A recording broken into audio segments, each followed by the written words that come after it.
ফিরাদ সুহরাওয়ার্দী হাকিম প্রথম থেকেই এই হিন্দু অত্যাচারকে একটা সমর্থন দিয়ে আসছেন।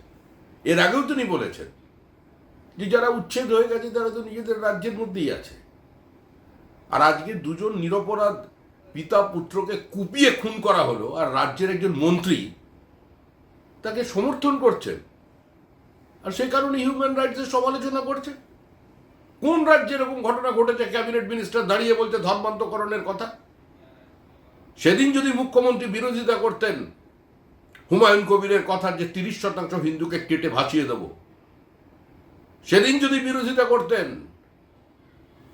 যেদিন সিদ্দিকুল্লাহ বলেছিলেন যে হাম দো হামারা দো নয় হাম দো হামারা ছে হোনা চাইয়ে, সেদিন যদি মুখ্যমন্ত্রী ওই বক্তৃতা না দিতেন ঈদ উল ফিতরের মঞ্চ থেকে, তাহলে আজকে মুর্শিদাবাদের মানুষের এত করুণ অবস্থা হতো না। এর জন্য দায়ী তৃণমূল কংগ্রেস এবং তৃণমূল কংগ্রেসের ঘৃণ্য বিভাজনের রাজনীতি।